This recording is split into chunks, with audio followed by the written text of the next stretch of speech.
अगर हम लोग बात करते हैं लास्ट लेक्चर की, तो लास्ट लेक्चर के अंदर हमने डिस्कस करा था कि ट्रांसमिशन लाइन की लेंथ क्या होती है और इसके बारे में थोड़ा डिटेल में चर्चा की थी। मैंने आपको बताया था कि मैंने जो पैरामीटर लिए थे कि भैया 4000 और 10,000 लिए थे, यानी कि हमने ये देखा था कि कोई भी लेंथ शॉर्ट और मीडियम नहीं होती है, वो डिसाइड करती है उसकी फ्रिक्वेंसी और उसके लेंथ का मल्टीपल डिसाइड करता है। ठीक है, मैंने यहाँ पे बताया था 4000 और 10,000 जो है ये एक वो रेंज है जिसके अंदर मीडियम एग्जिस्ट करेगी। 10,000 से ऊपर चले जाओगे तो लॉन्ग बन जाएगी वही ट्रांसमिशन लाइन, और वहीं पे अगर फ्रिक्वेंसी इंटू लेंथ का मल्टीपल अगर 4000 से नीचे चला जाता है तो शॉर्ट ट्रांसमिशन लाइन को कंसिडर करेंगे हम उसे। तो ये हमने देखा था। और यहाँ पे अगर हम मोटे मोटे तौर पे मैं आपको बता दूं तो हमने ये निकाला था कि लगभग अगर 50 हर्ट्ज के साथ डील कर रहे हो, 50 हर्ट्ज के साथ, ठीक है, तो 80 किलोमीटर के अप्रॉक्स अगर लाइन है, 80 किलोमीटर से लेस देन की अगर कोई ट्रांसमिशन लेंथ है किसी ट्रांसमिशन लाइन की, तो वो short transmission line, STL short transmission line में कंसिडर होगी।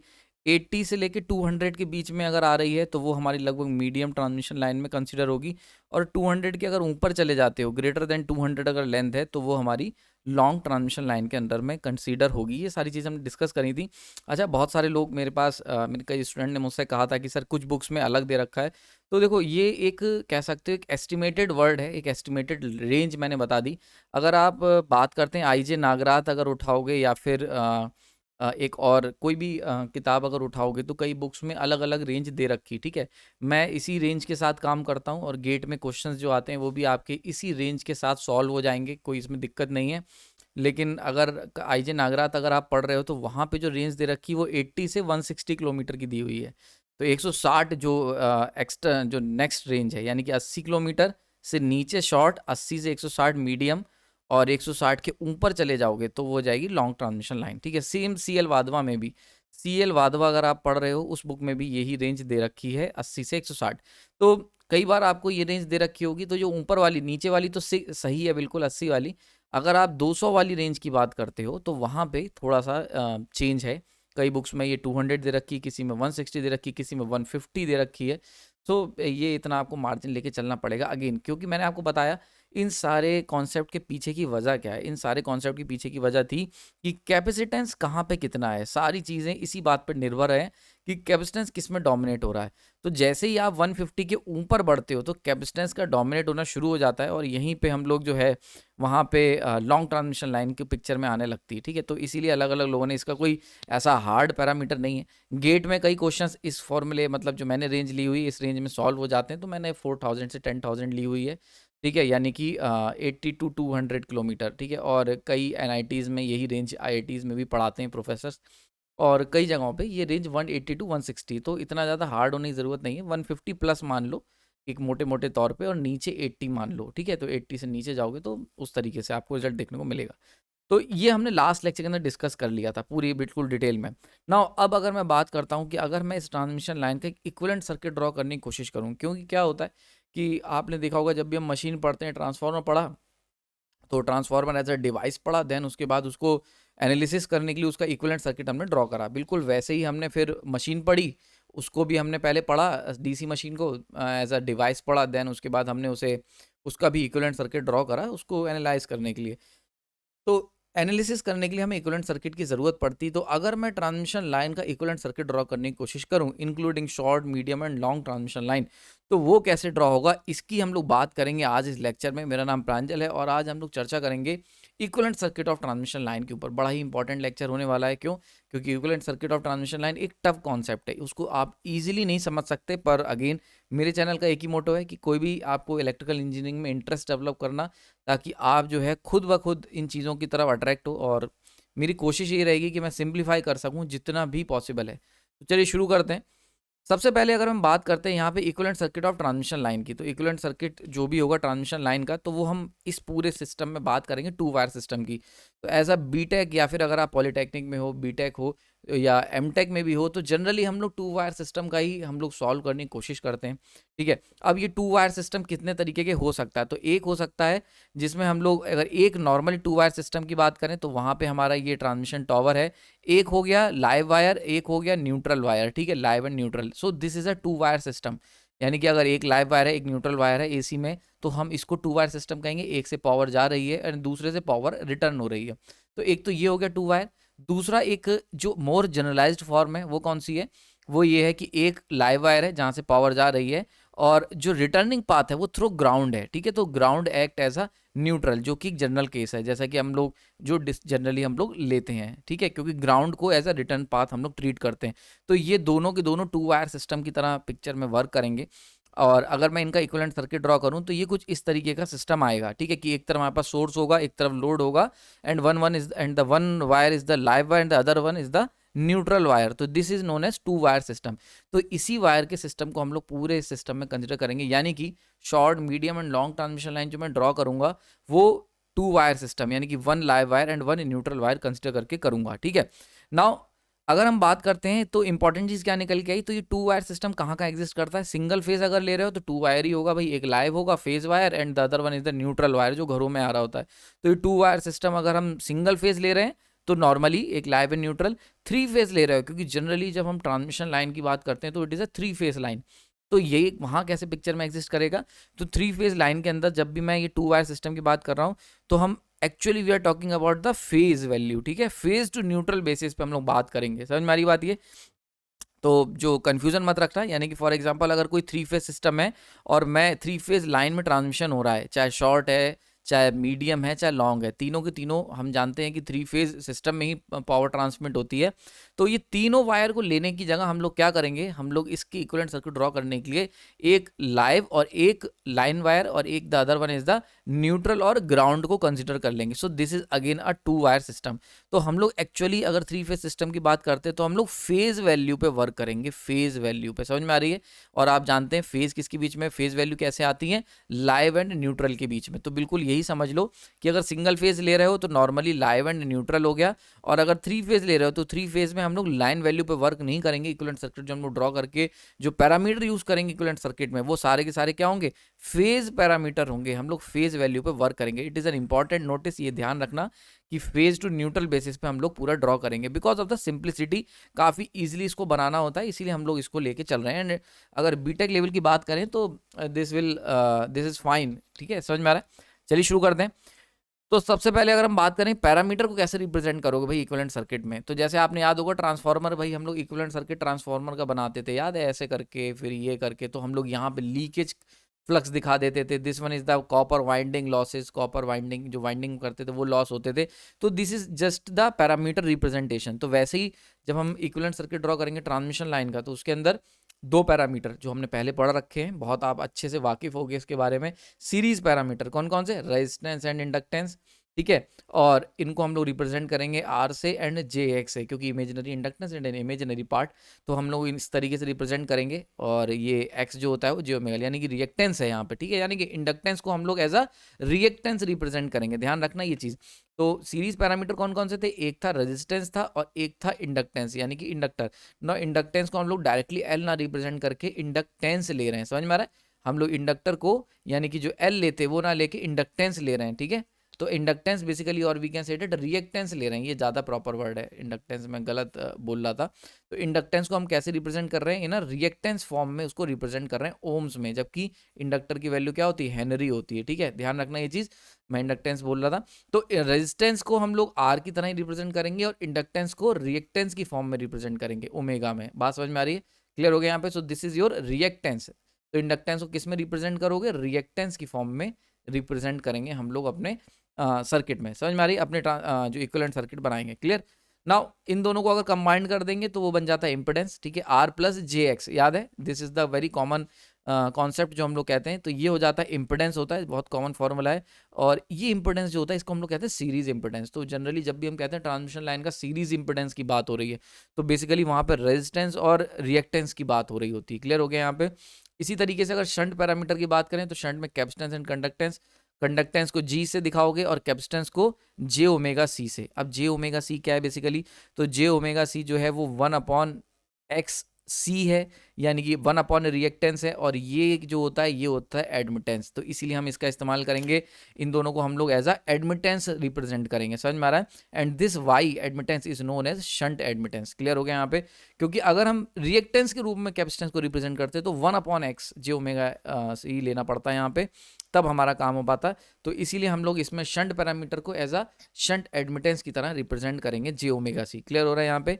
जे ओमेगा सी आपका शंट एडमिटेंस हो गया। ठीक, नाउ ये दो चीज़ें हम लोग पूरे इस सिस्टम के अंदर इस्तेमाल करने वाले हैं, यानी कि जो भी पैरामीटर थे ट्रांसमिशन लाइन के, 4 पैरामीटर थे, 2 सीरीज थे, 2 शंट थे, तो उनको मैं इस तरीके से यहाँ पे रिप्रेजेंट करूंगा। चलिए शुरू करते हैं।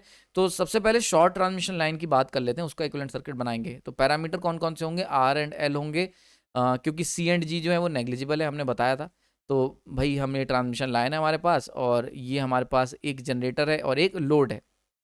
ठीक है, so this one is your connection.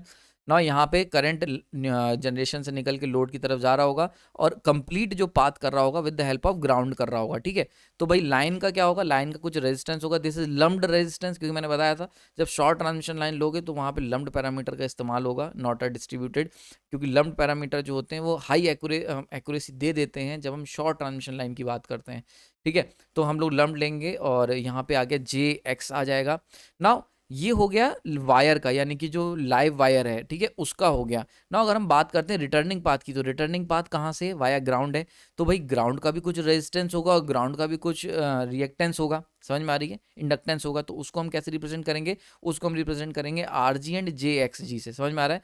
सो अगर हम मोटे मोटे तौर पर बात करी जाए, सो दिस इज द, अगर ऊपर वाले की बात करी जाए यानी कि आर प्लस जे, पहले इसको समझ लेते हैं, this is resistance and we can say that reactance. ठीक है, रिएक्टेंस ऑफ किसका, लाइव वायर का, ये हो गया लाइव वायर का, and these are the resistance and inductance of return path. ठीक है, बात समझ में आ रही है। तो ये इंडक्टेंस और रेजिस्टेंस किसका है, रिटर्न पाथ, क्योंकि एक बात बताओ, जब करंट जा रहा है तो वायर उसको कुछ रेजिस्टेंस ऑफर कर रहा होगा और इसके जो आसपास जो फ्लक्स बन रहा है उसका कुछ इंडक्टेंस है। ठीक है, तो हमने रिप्रेजेंट कर दिया। अब जब रिटर्निंग पाथ दोगे, अब रिटर्निंग पाथ चाहे तुम ग्राउंड से दो या फिर वायर से दो, न्यूट्रल वायर से दो, तो चाहे न्यूट्रल वायर का इस्तेमाल करें चाहे आप ग्राउंड का इस्तेमाल कर लो, दोनों में से कुछ भी कर सकते हो। जब ये जाएगा तो भाई ग्राउंड या न्यूट्रल वायर जो है वो भी तो कुछ रेजिस्टेंस ऑफर करेगा, और जब वो वायर करंट फ्लो करेगा तो वो कुछ रिएक्टेंस, यानी कि कह सकते हो यहाँ पे इंडक्टेंस ऑफर करेगा। इंडक्टेंस को ही हम लोग यहाँ पे रिएक्टेंस से रिप्रेजेंट कर रहे हैं। तो जब भी कोई करंट फ्लो करेगा तो उसको कुछ मैग्नेटिक फील्ड का इंडक्टेंस आएगा वहाँ पे पिक्चर में, और रेजिस्टेंस आएगा कॉपर वायर का, कॉपर या कोई भी वायर ले रहा हो कंडक्टर का रेजिस्टेंस। ठीक है, तो इसीलिए ये दोनों पिक्चर में आएंगे। नाउ अब भी थोड़ा सा ये कॉम्प्लेक्स लगने लगा, क्योंकि जनरली हम लोग क्या बात करते थे, जब भी लम्प्ड पैरामीटर हमने सिंपल रेजिस्टेंस एंड सिंपल यहाँ पे रिएक्टेंस या इंडक्टेंस हम लोग मार्क करते थे। लेकिन अब क्या हुआ, जब हम 2 वायर सिस्टम लेंगे तो दोनों वायर का पिक्चर में रेजिस्टेंस एंड इंडक्टेंस आ जाएगा। नाउ इसको सिंप्लीफाई करने के लिए हम लोगों ने क्या करा, इंजीनियर्स ने, हमने कहा कि हम इन दोनों को नेट वैल्यू निकाल लेंगे, और नेट वैल्यू निकाल के हम लिखेंगे are T and J X T. बात समझ में आ रही है यहाँ पे।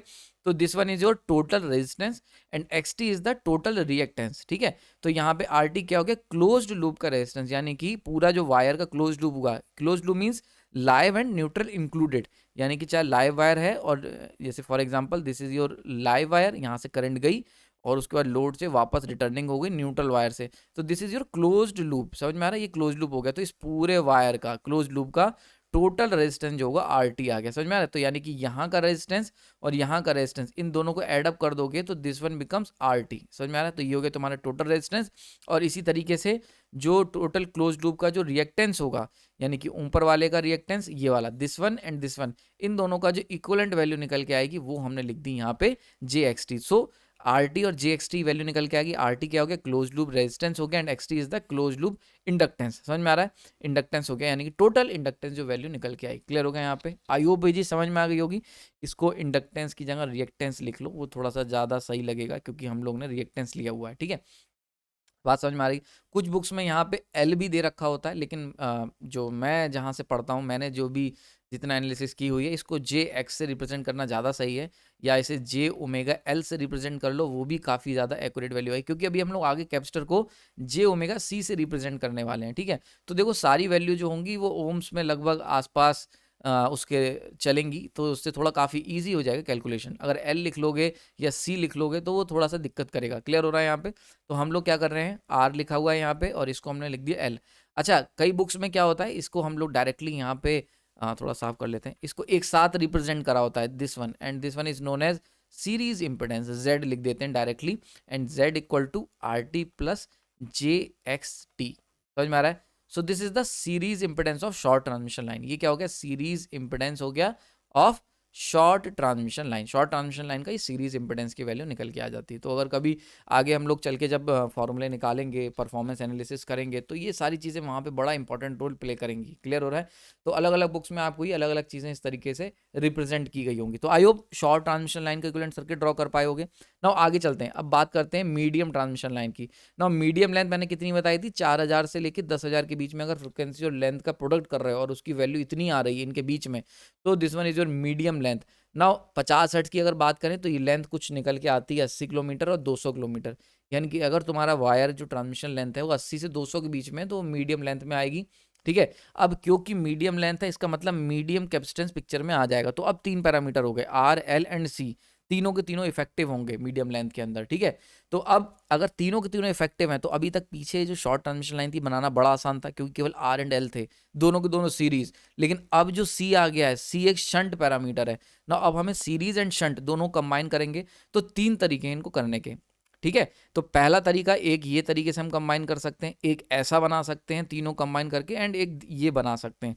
तो यानी कि आर एंड सी, यानी कि आर एल, देखो यहाँ पे बड़ी इंपॉर्टेंट चीज, ये क्यों थोड़ा सा कॉम्प्लेक्स हो गया, क्योंकि आर एंड एल ये तो सीरीज थे, सीरीज कंपोनेंट बनाना बड़ा आसान था।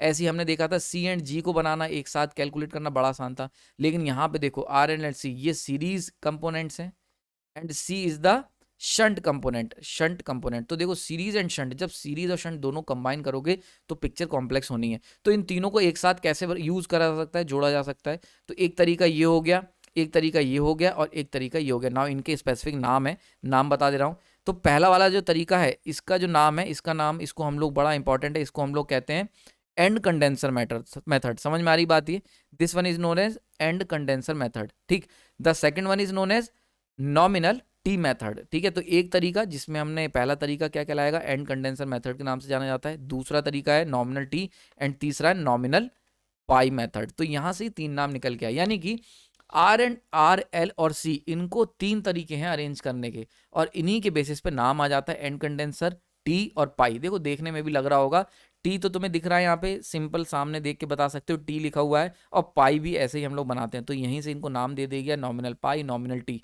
और एंड कंडेंसर मेथड में क्या होता है कि लास्ट में हम लोगों ने कैपेसिटर लगाया हुआ है, दिस इज, इसीलिए इसका नाम पड़ गया एंड कंडेंसर मेथड। तो ये 3 मेथड जो है, यानी अगर तुमसे कोई पूछता है कि भैया ये हम लोग मीडियम ट्रांसमिशन लाइन में 3 सिस्टम क्यों यूज कर सकते हैं, 3 टाइप के क्यों बन सकते हैं, शॉर्ट में तो ऐसा कुछ नहीं था।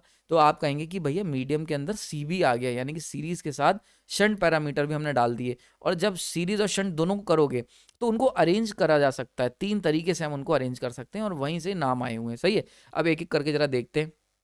पहला मेथड है एंड कंडेंसर मेथड। इसके अंदर क्या होता है कि नॉर्मली जो शॉर्ट ट्रांसमिशन लाइन जैसे तुमने बनाई थी, बिल्कुल वैसे ही R T and X T आ गए यहाँ पे, series and shunt, sorry series पूरा इंपेडेंस आ गया यहाँ पे ना। अब हम लोग कैपेसिटर जो होगा वो लास्ट में लगा देंगे, बिल्कुल रिसीविंग एंड पे लगाएंगे, इसीलिए इसका नाम आया एंड कंडेंसर मेथड, यानी कि एंड में लगा दिया। कंडेंसर मतलब कैपेसिटर, पंखे के अंदर कंडेंसर यूज होता है, तो कैपेसिटर का एक दूसरा नाम कंडेंसर भी होता है। तो एंड कंडेंसर मतलब लास्ट में कंडेंसर लगा दिया। तो यहीं से इसको हमने ड्राइव करा, यानी कि हमें क्या करना था, मीडियम ट्रांसमिशन लाइन को जब इक्विवेलेंट सर्किट बनाना था तो आर एल सी तीनों डालने थे। तो एक इंजीनियर ने कहा कि ऐसा कर लेते हैं, आर एल तो है ही है, सी को हम लोग लास्ट में डाल देंगे और हमारा रिप्रेजेंटेशन कंप्लीट हो जाएगा बिना कुछ को डिस्टर्ब किए। Now this one is your and condenser method. इसके अंदर क्या माना जाता है कि जो लाइन के, पूरी लाइन का मीडियम लेंथ की जो लाइन है 80 से लेके 200 किलोमीटर के बीच की, वो लम्ड है, या कह सकते हो कंसंट्रेटेड है नियर द लोड और एट रिसीविंग एंड। यानी कि हमने ये मान लिया है इस पर्टिकुलर जो हमने इक्विवेलेंट सर्किट ड्रॉ करा है, कि पूरी लाइन का जो रेजिस्टेंस है वो हमने मान लिया, पूरी लाइन का जो इंडक्टेंस है वो हमने ले लिया ना, पूरी लाइन का जो कैपेसिटेंस है वो हमने मान लिया है कि वो रिसीविंग एंड पे कंसंट्रेटेड है, सप्लाई एंड पे नहीं, रिसीविंग एंड पे कंसंट्रेटेड है ना। यहां से क्या हुआ कि कुछ इश्यूज आ गए। कौन कौन से? पहला इशू कि भाई एक्चुअल में क्या हो रहा था, एक्चुअल में जो कैपेसिटेंस होता है वो पूरी लाइन पे बटा होगा, लेकिन हमने उसे कंसंट्रेटेड ले लिया। ठीक है, और वो भी कहाँ लिया है कंसंट्रेटेड, रिसीविंग एंड पे, यानी कि लोड साइड पे मान लिया हमने ना। ऐसा मानने से क्या हुआ, लगभग 10% का एरर आ गया, यानी कि एक्चुअल में जो कैपेसिटेंस होता है, यानी कि मीडियम ट्रांसमिशन लाइन में इसमें जो एक्चुअल कैपेसिटेंस की जो वैल्यू थी, एक्चुअल कैपेसिटेंस, और ये जो कह सकते हो ये एंड कंडेंसर मेथड से जो कैपेसिटेंस की वैल्यू निकल के आई, इन सब के, इन दोनों के अंदर कितना हुआ, 10% का एरर था। बात समझ में आ रही है?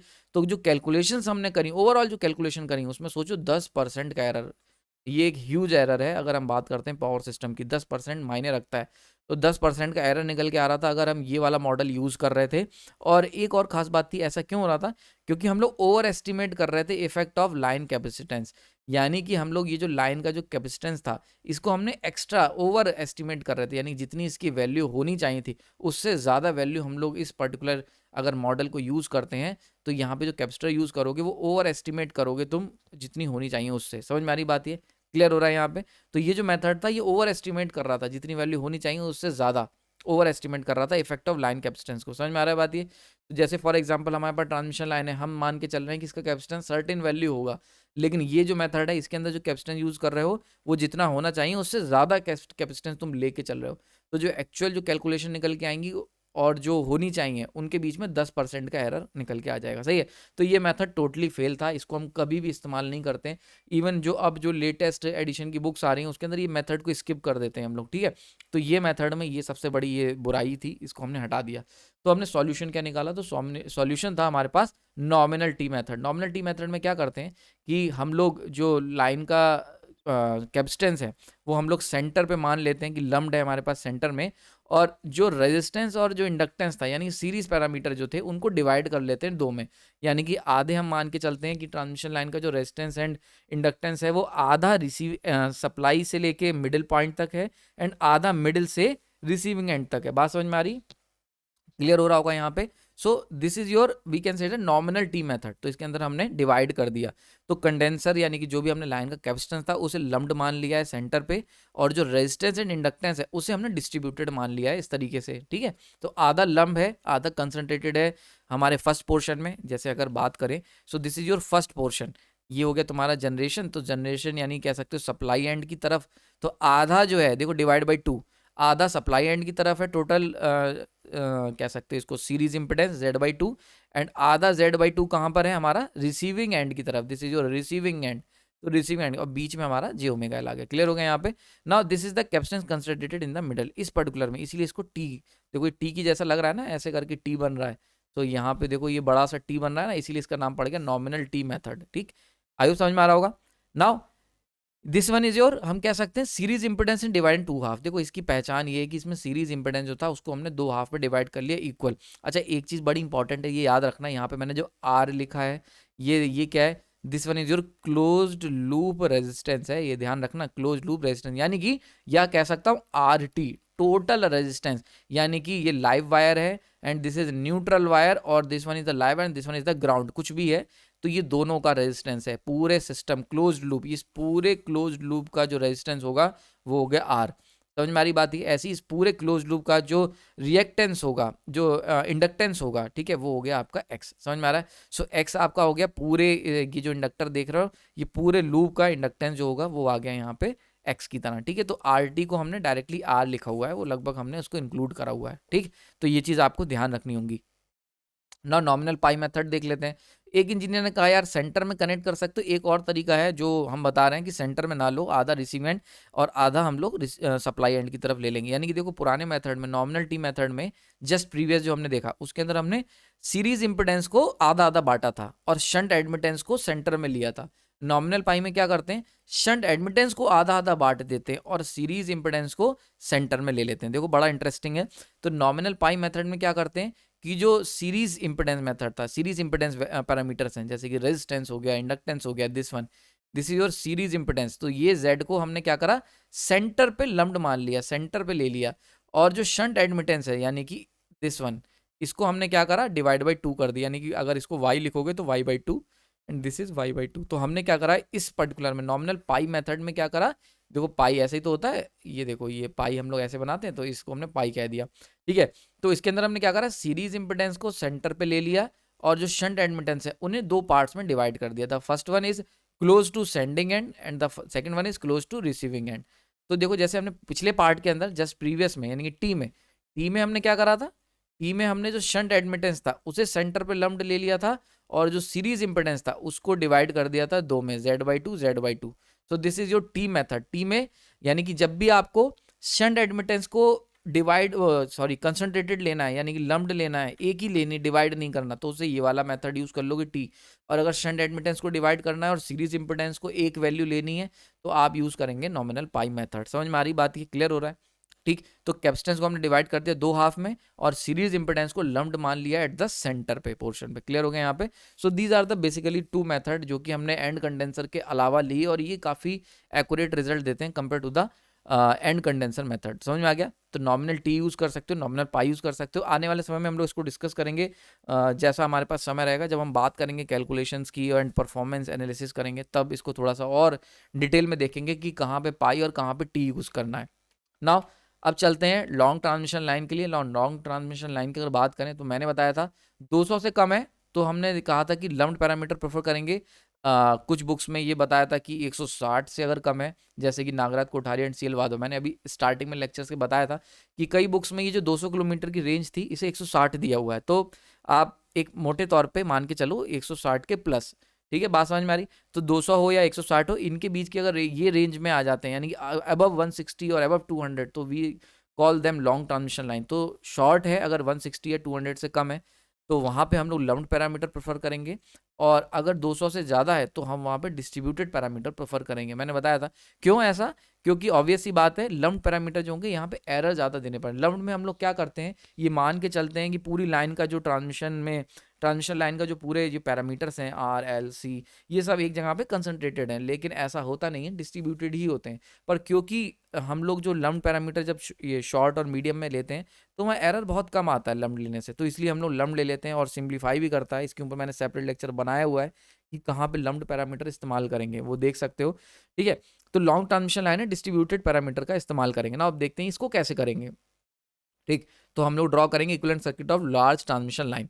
तो इसमें दो बातें याद रखनी होंगी, दो काम हम करेंगे। हम क्या करेंगे, पूरी लेंथ को डिवाइड कर देंगे एन नंबर ऑफ सेक्शंस में, क्योंकि देखो क्योंकि पूरी ट्रांसमिशन लाइन जो है वो काफ़ी लंबी है और हमें डिस्ट्रीब्यूटेड पैरामीटर का इस्तेमाल करना है। यानी कि हम ये नहीं कह सकते कि जैसे अभी तक पीछे देखोगे तो मैंने एक रेजिस्टेंस बनाया है, एक इंडक्टेंस बनाया है, समझ में आ रहा है, और ये कह दिया कि पूरी लाइन का इंडक्टेंस ये होगा, क्लोज लूप। याद है अभी पीछे जब हम लोग डिस्कस कर रहे थे तो मैंने कह दिया था कि पूरी लाइन का क्लोज लूप रेजिस्टेंस ये है, पूरी लाइन का क्लोज लूप इंडक्टेंस ये है, और पूरी लाइन का क्लोज लूप कैपेसिटेंस ये है। लेकिन ऐसा वर्ड यहाँ यूज नहीं कर सकते क्योंकि हम लम्प्ड नहीं डिस्ट्रीब्यूटेड पैरामीटर यूज कर रहे हैं। तो इसीलिए पूरी लाइन को हम लोग क्या करेंगे, कई सेक्शंस में बांट देंगे, और हर सेक्शन में जो वैल्यू होगी वो 1/nth होगी टोटल वैल्यू के।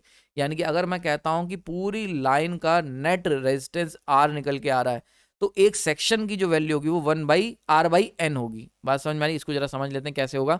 तो for example this one is जो ट्रांसमिशन टावर, और ये ग्राउंड हो गया। नाउ ये हमने यहाँ पे इस तरीके से बना दी, डॉटेड लाइन ये दिखा रही है कि बहुत लंबी लाइन है। This is just a representation कि एक लॉन्ग ट्रांसमिशन लाइन है और हम उसकी लेंथ यहाँ पे दिखाने की कोशिश कर रहे हैं। तो ये हम लगातार ऐसे मार्क कर देंगे। ये हो गए शंट पैरामीटर, सीरीज पैरामीटर, और ये हमने 3 सेक्शन एक एग्जाम्पल के तौर पर बनाए, ऐसे बहुत सारे सेक्शंस बनेंगे। ठीक, तो ये आ गए इनके अब पैरामीटर्स निकल के। बात समझ में आ रही है? तो जो लॉन्ग ट्रांसमिशन लाइन है अगर उसका इक्विवेलेंट सर्किट ड्रॉ करने जाओगे तो इस तरीके से ड्रॉ होगा। यानी कि हम क्या करेंगे, इनको सेक्शंस में ड्रॉ करेंगे। ठीक है, एक सेक्शन में, यानी कि अगर तुम फॉर एग्जांपल अगर तुम यहाँ पे पर्टिकुलर सेक्शन में खड़े होकर देखते हो इस सेक्शन में, तो इस सेक्शन का जो रेजिस्टेंस होगा, जो इंडक्टेंस होगा, कैपेसिटेंस, कंडक्टेंस, वो सब। अच्छा एक चीज़ देखो यहाँ पे इंपॉर्टेंट चीज नोट करी, यहाँ पे देखो ये आ गया, यानी कि कंडक्टेंस भी पिक्चर में आ गया। आपको पता होगा कि आर एल सी एंड जी सब कुछ पिक्चर में आ जाएगा जब लॉन्ग ट्रांसमिशन लाइन लोगे। ठीक है, यहाँ पे लॉन्ग ले लो, यार लार्ज गलत लिखा है, लॉन्ग कर लो इसको। जनरली हम लोग शॉर्ट ले रहे हैं ना, तो लॉन्ग लो, इसको लिख लो। ठीक है, तो लास्ट ट्रांसमिशन लाइन की जगह लॉन्ग ले लो, लॉन्ग लिख लेना, इसको करेक्ट कर लेना। ठीक है, तो ये हो गया यहाँ पे। तो देखो यहाँ पे आर एक्स सी ये तो था ही था, अब कंडक्टेंस भी पिक्चर में आ जाएगा। क्लियर हो गया यहाँ पे? तो जैसे फॉर एग्जांपल हमने क्या करा, इतनी ट्रांसमिशन लाइन जो था, यानी कि जितनी भी बड़ी हो, इसको हमने कई सेक्शंस में बांट दिया, 1 2 3, ये फर्स्ट सेक्शन, सेकंड सेक्शन, ऐसे ऐसे करते चले जाओगे। दिस इज nth सेक्शन, हो सकता है कोई भी हो, तो nth सेक्शन आ गया। अब देखो क्या हो रहा है, अब हम मान के चल रहे हैं कि पूरी ट्रांसमिशन लाइन जो है हमारी, उस पूरी लॉन्ग ट्रांसमिशन लाइन का नेट रेजिस्टेंस जो निकल के आएगा वो आर निकल के आएगा। ठीक है, तो लेकिन अब इस आर को हम लोग यहाँ मार्क नहीं कर रहे हैं, हमने पूरा एक ऐसा नहीं बनाया, दिस वन ये ऐसे रिप्रेजेंट नहीं कर रहे हैं, बल्कि हम ये मान के चल रहे हैं कि जो पूरी लाइन का रेजिस्टेंस है वो देखो बटा हुआ है सेक्शंस में। एक सेक्शन में कुछ रेजिस्टेंस यहाँ पे मौजूद है, कुछ रेजिस्टेंस यहाँ पे मौजूद है। तो हमने क्या माना कि अगर इस पूरी लाइन का रेजिस्टेंस फॉर एग्जांपल 100 ओम है, पूरी लाइन का 200 किलोमीटर लंबी जो लाइन है उसका रेजिस्टेंस 100 ओम है, और हमने उस लाइन को 100 किलोमीटर या 50-50 जैसा भी कर लो सेक्शंस में बांट दिया। तो अब ये जो रेजिस्टेंस होगा, फॉर एग्जांपल अगर मैंने इसे 5 सेक्शन में बांटा है और पूरी लाइन का रेजिस्टेंस अगर हम कैलकुलेट करें तो 100 ओम निकल के आता है, तो रिप्रेजेंट कैसे करोगे? 100 डिवाइड बाई 5 सेक्शन बांटा है ना, तो कितना आ गया यहाँ पे? 20 ओम। ठीक है, तो यहाँ पे हम लिखेंगे 20 ओम का ये है, 20 ओम का ये है, 20, यानी कि इस सेक्शन में 20 ओम का रेजिस्टेंस इस सेक्शन में मिलेगा, 20 ओम का रेजिस्टेंस ये सेक्शन ऑफर करेगा, 20 ओम का रेजिस्टेंस ये सेक्शन ऑफर करेगा, ऐसे करके हम बांटेंगे। समझ में आ रही है? तो यहाँ पे ये जो खास बात है, जो सबसे अलग इसको बनाती है, जो लॉन्ग ट्रांसमिशन लाइन का जब हम इक्विवेलेंट सर्किट ड्रॉ करते हैं, कि वहां पे हमने एक कॉमन रेजिस्टेंस को पुट नहीं करा है, बल्कि रेजिस्टेंस को देखो डिस्ट्रीब्यूट कर दिया है पूरी लाइन में। हमने ये मान लिया है कि जैसे जैसे ट्रांसमिशन लाइन बढ़ेगी या सेक्शंस में रेजिस्टेंस मिलेगा। ठीक है, और यहाँ पे आर क्या है? कंप्लीट लाइन का रेजिस्टेंस है, बड़ा इंपॉर्टेंट चीज है। तो पूरी लाइन का अगर रेजिस्टेंस आर है तो एक सेक्शन में आर बाई एन मिलेगा, दूसरे सेक्शन में अगेन आर बाई एन मिलेगा। जितने सेक्शन में डिवाइड करोगे उतने में वो रेजिस्टेंस डिवाइड हो जाएगा, यानी कि डिवाइड कर दिया ना, देखो डिवाइड कर दिया। That is why this is known as distributed resistance. ये है डिस्ट्रीब्यूटेड रेजिस्टेंस। समझ में आ रही बात? ये डिस्ट्रीब्यूटेड रेजिस्टेंस यहाँ पे जो है वो डिस्ट्रीब्यूटेड रेजिस्टेंस आ जाता है। ठीक, देखो R by N, R by N, R by N, यानी कि हमने क्या करा? एन सेक्शन में बांट दिया। क्या कहोगे भाई? हमारे पास 12 केले थे और हमने क्या करा? 6 सेक्शन में बांट दिए, 2-2 केले सबको दे दिए, तो ये क्या कहलाएंगे? डिस्ट्रीब्यूटेड बनानास कहलाएंगे। तो बिल्कुल वैसे ही दिस इज डिस्ट्रीब्यूटेड रेजिस्टेंस। तो ये हमने क्या करा है? डिस्ट्रीब्यूट कर दिया है अपने अपने सेक्शंस में, and that's why is known as distributed parameter. इसीलिए मैंने इसे लम्प्ड नहीं लिखा। समझ में आ रही है? तो अंतर समझ में आ रहा है? लम्प्ड पैरामीटर, अभी तक पीछे हम लोग लम्प्ड लेके चल रहे थे, आपने देखा एंड कंडेंसर मेथड देखा, वहां पे एक रेजिस्टेंस लिख दिया। इवन नॉमिनल टी मेथड में हमने केवल हल्का हल्का डिवाइड करा था, कुछ खास नहीं किया था, केवल आधा आधा बांट दिया था, लेकिन लगभग लगभग वहां पे भी लम्प्ड यूज करा था। पाई में तो एग्जैक्टली लम्प्ड लिया था, आर लगा दिया। लेकिन यहाँ देख रहे हो अलग अलग सेक्शंस में रेजिस्टेंस कई बार हम लोग मेंटेन करेंगे। So this is the equivalent circuit of we can say that long transmission line. तो रेजिस्टेंस हो गया कंप्लीट लाइन रेजिस्टेंस। इसी तरीके से कंप्लीट लाइन रिएक्टेंस को भी हमने बांट दिया है, और this one is complete line capacitance को भी हमने बांट दिया है divide by N. Divide by N का मतलब डिस्ट्रीब्यूट कर दिया, और इसीलिए हम इस पूरे को देख के क्या कहेंगे? This is distributed line capacitance, distributed line resistance, distributed line reactance. समझ में आ रहा है? And this is complete line conductance. और जी क्या है? ये कंप्लीट लाइन का कंडक्टेंस है। एंड जी बाई एन क्या है? This is distributed line conductance. समझ में आ रहा है?